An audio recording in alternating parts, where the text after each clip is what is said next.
Question number 6। जो question number 6 है एक बार उसको हम रीड करेंगे और फिर इसका जो आंसर है उसको हम लिखेंगे। देखिए क्वेश्चन नंबर 6 क्या लिखा हुआ है वो देख लेते हैं। क्वेश्चन नंबर 6 हमसे कह रहा है कि एक रैखिक समीकरण है। देखिए हमारे पास में एक रैखिक समीकरण है जो हमारे पास में दे रखा है, वो एक बार मैं लिख लेता हूँ। रैखिक समीकरण क्या लिखा हुआ है हमारे पास में? रैखिक समीकरण हमारे पास में लिखा हुआ है 2x, फिर लिखा हुआ है हमारे पास में प्लस 3y माइनस क्या बराबर हमारे पास में 0 लिखा हुआ है। ये एक हमारे पास में एक रैखिक समीकरण दे रखा है और हमसे क्वेश्चन वाला कह रहे हैं कि कि दो चरों में एक ऐसी और रैखिक समीकरण लिखिए ताकि इसका युग्म जो प्राप्त होता है वो ज्यामितीय रूप में इसका क्या होना चाहिए। मतलब मुझे एक समीकरण ऐसी कैसी और लिखना है, इसका जो फर्स्ट सॉल्यूशन है वो होना चाहिए हमारे पास में प्रतिच्छेदित रेखाएं होनी चाहिए। क्या होनी चाहिए? प्रतिच्छेदित रेखाएं होनी चाहिए। ऐसा हमें एक ग्रुप 4 बनाना है, प्रतिच्छेदित रेखाएं होनी चाहिए। और दूसरा हमें समीकरण लिखना है वो होना चाहिए समांतर रेखाओं का। क्या होना चाहिए? समांतर रेखाओं का समीकरण होना चाहिए, रेखाएं बननी चाहिए। और तीसरा हमसे जो पूछ रहा है वो मैं इधर लिख लेता हूँ। तीसरा जो हमसे पूछ रहा है वो हमसे कह रहा है कि हमें एक समीकरण और लिखना है जो संपाती होना चाहिए, संपाती रेखाएं होनी चाहिए इस तरह से। तो हम क्या करेंगे, देखिए यह हमारे पास में एक समीकरण लिखा हुआ है इस तरह से। क्या लिखा हुआ है? 2x प्लस 3y माइनस का 8 इस तरह से लिखा हुआ है। अब अगर मुझे इसका संपाती लिखना होगा, संपाती लिखना है तो कैसे लिखूंगा? देखिए कुछ नहीं करना है, इस पूरे समीकरण को या तो आप 2 से गुणा कर लो, 3 से गुणा कर लो, 4 से गुणा कर लो, 5 से गुणा कर लो।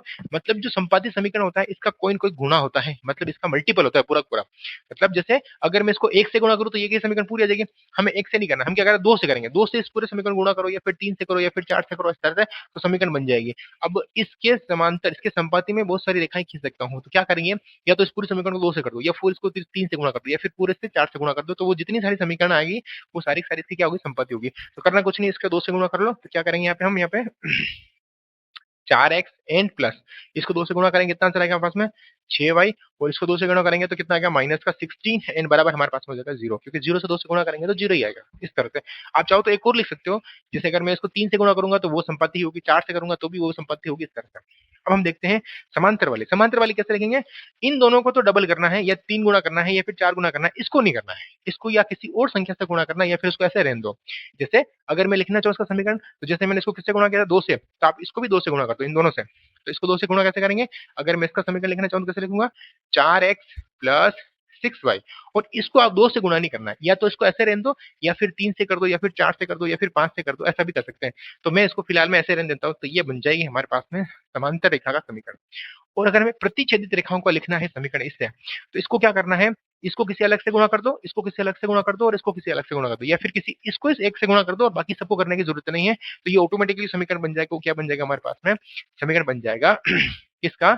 ये प्रतिच्छेदित का बन जाएगा। इसका मतलब अगर हमें संपत्ति का बनाना है तो तीनों से गुणा करना है, समांतर से बनाना है तो 2 से गुणा करना है, और अगर हमें प्रतिच्छेदित को बनाना है तो सिर्फ आगे वाली संख्या को गुणा कर लो, बाकी को चेंज करने की जरूरत नहीं है। बस इसका डबल कर दो या फिर इसको इसका 3 गुणा कर दो, 4 गुणा कर दो, 5 गुणा कर दो, कुछ भी कर दो। तो यहाँ मैं लिख देता हूँ, यहाँ पे जिसे मैंने डबल किया, तो 4x प्लस क्या करेंगे? 3y माइनस का 8 बराबर 0, इस तरह से। अब ये जो समीकरण है वो हो जाएगी हमारे पास प्रतिच्छेदित की समीकरण। इन दोनों से गुणा करेंगे तो ये बन जाएगी समांतर रेखा की समीकरण, और इसको तीनों से गुणा करेंगे तो ये बन जाएगी हमारे पास में संपाती रेखा की समीकरण। अब हम चलते हैं इसका जो क्वेश्चन नंबर 7 है, 7 को देख लेते हैं। क्वेश्चन नंबर 7 क्या लिखा हुआ है एक बार इसको रीड कर लेते हैं और फिर इसको हम सोल्व करेंगे। देखिए क्वेश्चन नंबर 7 हमारे पास में लिखा हुआ है। क्वेश्चन नंबर 7 हमसे कह रहा है कि एक समीकरण x minus y n plus 1 is equal to 0। एक तो समीकरण हमारे पास में लिखा हुआ है, ये मैं दोबारा से वापस लिख देता हूँ यहाँ पे। x फिर लिखा हुआ माइनस वाई एन प्लस 1 बराबर 0। एक समीकरण हमारे पास में ये लिखा हुआ है, और दूसरा हमारे पास 3x यहाँ लिखा हुआ है, 3x plus 2y and minus का 12 बराबर 0। ये लिखा हुआ बिल्कुल सही बात है। ये दो समीकरण हमारे पास में लिखे हुए हैं, हमसे पूछिए कि इसका ग्राफ खींचिए। हम इनको इनसे ग्राफ बनाना है, और फिर हमसे जो कह रहा है वो कह रहा है कि एक्स अक्ष और इन रेखाओं से बने त्रिभुज के शीर्षों के निर्देशांक ज्ञात कीजिए। अच्छा ठीक है, एक बार हम इसका ग्राफ बनाते हैं, फिर बात करते हैं कि त्रिभुज बनता है या नहीं बनता है, वो बात की बात है। तो सबसे पहले हम बात करेंगे इसकी। इसका हम ग्राफ कैसे बनाते हैं कि इसकी एक टेबल बनाएंगे यहाँ पे और इसकी एक टेबल बनाएंगे यहाँ पे, इसको सोल्व करेंगे। तो सबसे पहले हम इसको सोल्व कर लेते हैं, इसकी एक टेबल बनाते हैं पूरी पूरी, फिर इसकी बना लेते हैं, या फिर पहले इसकी बना लेते हैं। चलिए इसकी टेबल कैसे बनाएंगे? सबसे पहले यहाँ लिखेंगे x, इन दोनों को हम भेज देंगे उस वाली साइड में। तो अगर मैं इन दोनों को उधर भेजूंगा तो ये बन जाएगा y तो प्लस का और ये हो जाएगा माइनस का। इसके नीचे हमें छोटी सी टेबल बनानी है इस तरह से, ऐसा, ठीक है। और इसमें हमें 2 मान रखने हैं कुल मिला के, ऐसा।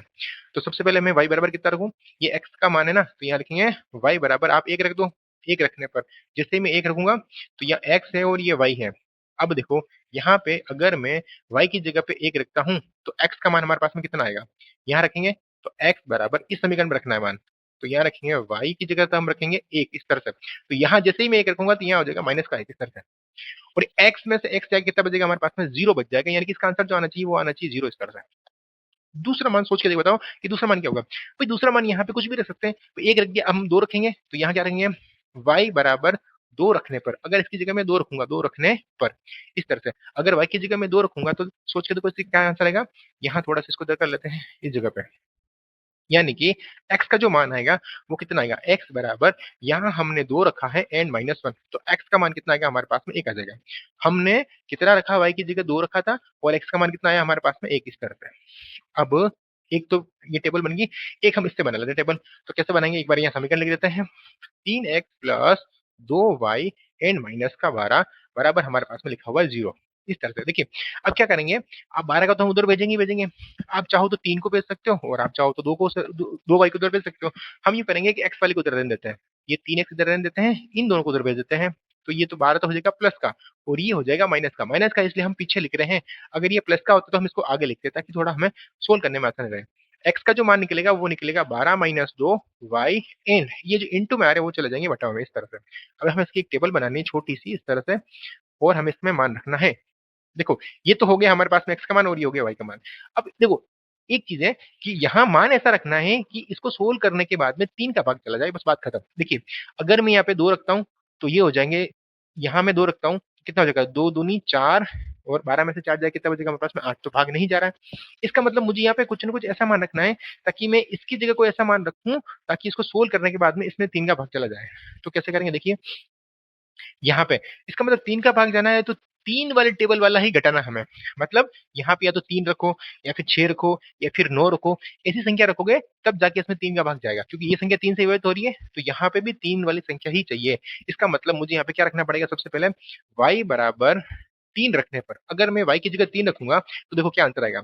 यहाँ लिख लेते हैं, ये x बराबर रखना इसमें है ना, तो ये कह 12 माइनस 2 इंटू 3 बटा हम करेंगे 3। तो देखो अगर इसमें सोल्व करूँ उसको तो कितना आंसर आएगा, ये ऊपर तो हो जाएगा हमारे पास में 12 माइनस 2 को 3 से इंटू करेंगे कितना आंसर आएगा हमारे पास में 6, और यहाँ हो जाएगा 3।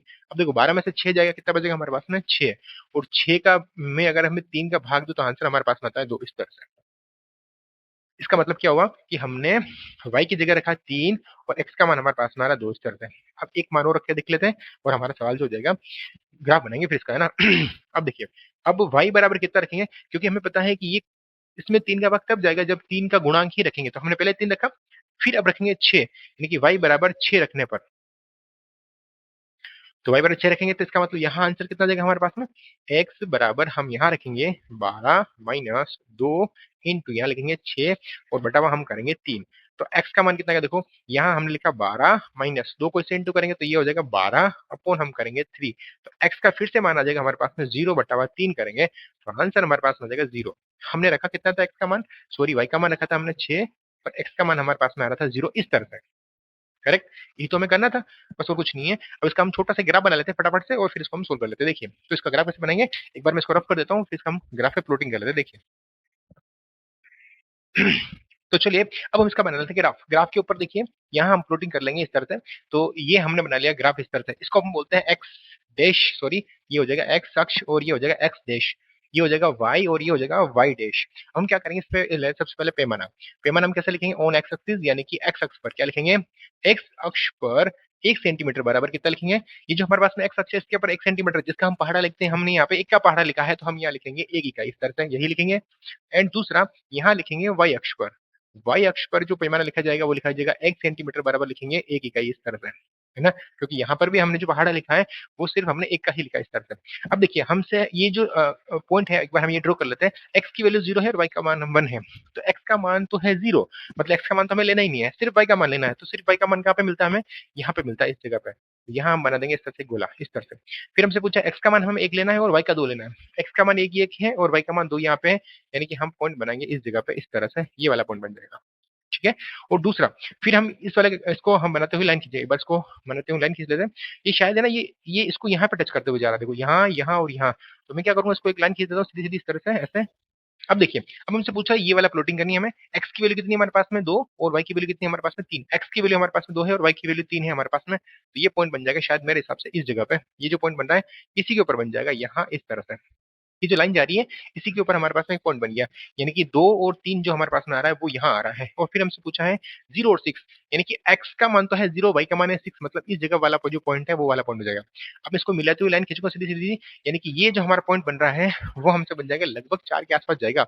ये वाला जो ग्राफ जा रहा है वो ऐसे होते हुए निकलेगा इस तरह से। तो इसके जो शीर्ष के निर्देशांक हैं वो हम देख लेते हैं।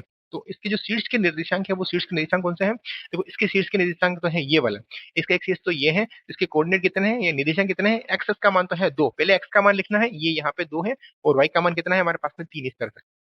फिर इसके निर्देशांक है शीर्ष कौन कौन से, एक तो ये है, एक ये है और एक ये है। इसका मतलब इसके निर्देशांक कितने हो जाएंगे, पहले एक्स का लिखना है, एक्स का मान कितना है -1, और वाई एक्स पे 0 होता है यानी कि 0। यहाँ पे वाई का मान तो कुछ है ही नहीं, तो यहाँ कितना लगेंगे 0। इस जगह देखते हैं, यहाँ पे x का मान तो फिर से 4 है, और y का मान जो होता है x अक्ष पे 0 होता है, तो यहाँ x का मान तो है ही नहीं, इसीलिए हम यहाँ लिखेंगे 4 और 0।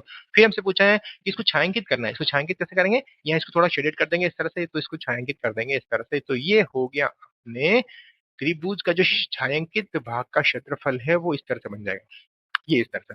तो ये तो था हमारे पास में क्वेश्चन नंबर 7। तो अब हम चलते हैं एक्सरसाइज 3.2 के ऊपर, यानी कि इसकी जो नेक्स्ट वीडियो मिलेगी आपको एक्सरसाइज 3.2 का क्वेश्चन नंबर फर्स्ट मिल जाएगा आपको। तो आज के लिए इतना ही, फिर मिलते हैं अगले वीडियो में, तब तक के लिए